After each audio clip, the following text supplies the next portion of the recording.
जय माता दी दोस्तों।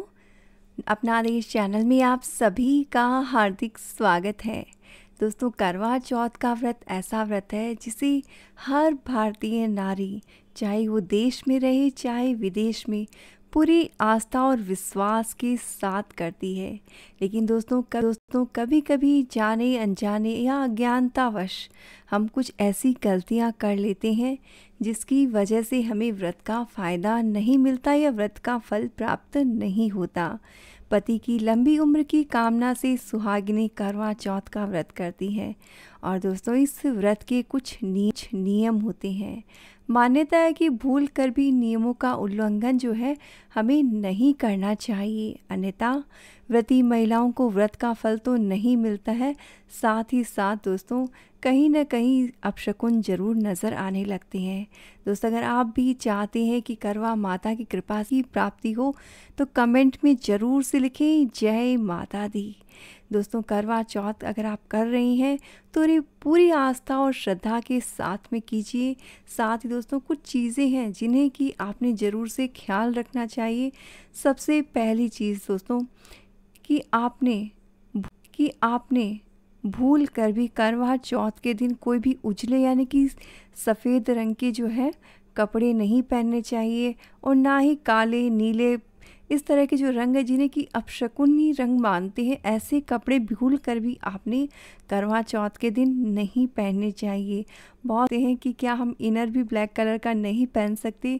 दोस्तों, बात है ऊपर जो कपड़े पहनते हैं, जैसे आप सूट पहनते हैं तो सलवार सूट का कलर जो काला या नीला ना हो, और अगर आप साड़ी पहनते तो साड़ी का जो कलर है वो काला या नीला या इस तरह के नहीं होने चाहिए।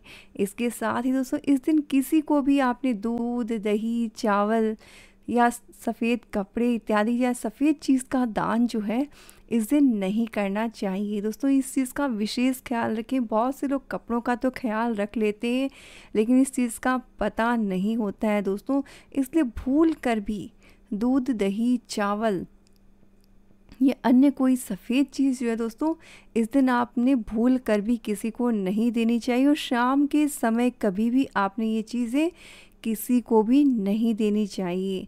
और दोस्तों, अपने घर के बड़े बुजुर्गों का आपने इस दिन खूब आशीर्वाद लेना चाहिए। दोस्तों, वैसे तो रोज़ ही आशीर्वाद लेना अच्छा होता है, लेकिन जिस दिन व्रत रहता है उस दिन आपने विशेष कर अपने घर के बड़ों के या जो भी आपको उस दिन मिले उन सभी का आशीर्वाद लेना चाहिए। इससे पति की आयु बढ़ती है, क्योंकि दोस्तों आपको आशीर्वाद मिलता है। साथ ही दोस्तों, करवा चौथ के दिन कभी भी गलती से अपने पति के अलावा किसी अन्य पुरुष के बारे में किसी भी तरह का ख्याल मन में नहीं लाना चाहिए। साथ ही किसी अन्य सुहागिन स्त्री को भला बुरा या श्राप देने की गलती भी नहीं करनी चाहिए। दोस्तों, आपने देखा होगा महाराष्ट्र में बेसिकली एक पैटर्न होता है कि हल्दी कुमकुम अर्पित करना। इसके पीछे कहावत ये है कि एक सुहागिन स्त्री जो है दूसरी सुहागिन स्त्री को सुहाग का आशीर्वाद देने का अधिकार रखती है। और दोस्तों, जिस तरह से एक सुहागिन स्त्री का दिया हुआ सुहाग फलता है वैसे ही उसका अभिशाप भी फलता है। इसलिए दोस्तों, कभी भी व्रत करके किसी भी स्त्री को आपने बुरा भला कभी भी नहीं कहना चाहिए, क्योंकि दोस्तों जो हम देंगे रिवर्स में हमें वही चीज़ वापस मिलेगी। इसलिए दोस्तों, जितना हो सके आपने आशीर्वाद लेना चाहिए, किसी को भला बुरा नहीं कहना चाहिए। साथ ही दोस्तों, करवा चौथ के दिन सुहाग की जो वस्तुएं होती हैं जैसे कि चूड़ी, बिंदी, सिंदूर, इन सब का तरीके से इस्तेमाल नहीं करना चाहिए। अगर कोई चीज़ खराब हो गई तो आपने इन्हें कूड़े में नहीं फेंकना चाहिए। साथ ही अगर सुहाग की ऐसी वस्तुएं पहनते समय अगर टूट जाए तो उसे किसी नदी, तालाब या पेड़ की जड़ में डाल देना चाहिए, इन्हें कूड़े में नहीं फेंकना चाहिए। और साथ ही जब ऐसा कुछ हो जाए तो माता रानी से अपने सुहाग की लंबी उम्र की आपने कामना करनी चाहिए। और दोस्तों, करवा चौथ के दिन सिलाई, बुनाई, कढ़ाई या कटाई का जो काम है वो बिल्कुल भी नहीं करना चाहिए, क्योंकि दोस्तों इन सब कामों में कैंची का इस्तेमाल किया जाता है। और करवा चौथ के दिन भूल कर भी आपने कैंची या काटने वाली चीज़ों का इस्तेमाल बिल्कुल भी नहीं करना चाहिए। साथ ही दोस्तों, इस समय आपने ये चीज़ का ख्याल रखें कि व्रत रहता है, बहुत से जनों को भूख बर्दाश्त नहीं होती तो टाइम पास के लिए वो कार्ड्स खेलने लगते हैं या एक दूसरे की चुगली करने में समय व्यतीत करते हैं या सो जाते हैं। दोस्तों ऐसा बिल्कुल भी नहीं करना चाहिए। इतियों की कथा सुननी चाहिए, अब कोई पुरानी कथा सुन लेनी चाहिए। साथ ही भजन कीर्तन करते हुए आपने किसी अच्छे कार्य में समय व्यतीत करना चाहिए। और दोस्तों ऐसा करने से करवा महारानी की कृपा प्राप्त होती है और पति को दीर्घायु का आशीर्वाद प्राप्त होता है। इसके विपरीत जो स्त्रियां दिन में करवा चौथ का व्रत करके सोती हैं या कार्ड्स खेलती हैं या व्हाट्सएप में एक दूसरे की चुगलियां करती हैं, तो उनके व्रत का कोई भी फल नहीं मिलता है, उल्टा नेगेटिव इफ़ेक्ट ही ज़िंदगी में आता है। साथ ही दोस्तों करवा चौथ के दिन भूल कर भी नॉनवेज हुआ, ये सब तामसिक भोजन है, वो बिल्कुल भी नहीं खाने चाहिए।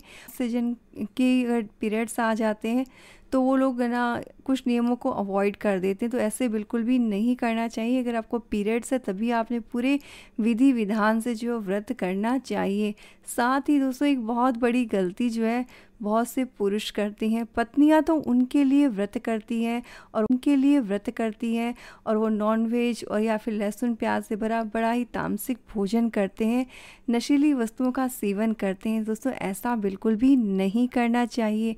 जिस स्त्री ने आपके लिए व्रत किया है तो आप व्रत नहीं कर रहे, लेकिन आपने कम से कम संयम से अपने जीवन को जीना चाहिए। एटलीस्ट उस दिन आपने जो है तामसिक भोजन या किसी भी नशीली वस्तु का सेवन इस दिन बिल्कुल भी नहीं करना चाहिए, क्योंकि दोस्तों इस नियम का पालन न किया जाए तो आपका व्रत जो है वो व्यर्थ हो जाएगा और करवा महारानी व्रती पर प्रसन्न नहीं होती हैं। इसके साथ ही दोस्तों करवा चौथ के पूजा इम्पॉर्टेंट काम होता है। दोस्तों आपने चांद को जो नेकेड आई से या डायरेक्ट बिल्कुल भी नहीं देखना चाहिए।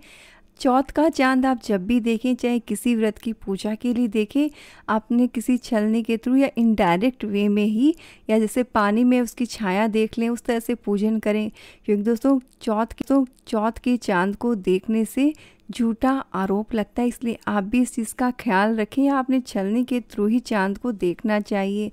अगर गलती से चांद दिखाई दे जाए तो इसका एक मंत्र होता है दोस्तों, उसका वीडियो का लिंक मैं आपको दे दूंगी, वो तुरंत ही आपने मंत्र बोल देना चाहिए, इससे भी दोष जो है वो हट दोस्तों। और साथ ही करवा चौथ की पूजा आपने किस तरह से करनी है उन सभी के वीडियो की डिटेल्स जो है आपको डिस्क्रिप्शन में मिल जाएंगी। आप ज़रूर से वीडियो को देखें और आपको दोस्तों इस वीडियो की इन्फॉर्मेशन अगर अच्छी लगी हो तो इसे शेयर ज़रूर से कीजिएगा। और दोस्तों अपना देश चैनल में अगर आप पहली बार आएँ तो चैनल को सब्सक्राइब कर लीजिए, साथ ही घंटी के बटन को प्रेस कर दीजिए और ऑल की ऑप्शन को सेलेक्ट कर दीजिए, ताकि दोस्तों करवा चौथ और अन्य व्रत कथाओं से जुड़ी या पूजा विधि से जुड़ी कोई भी इन्फॉर्मेशन आपसे मिस ना हो। और साथ ही दोस्तों इस वीडियो की इन्फॉर्मेशन अगर अच्छी लगी हो तो कमेंट में ज़रूर से लिखें जय माता दी।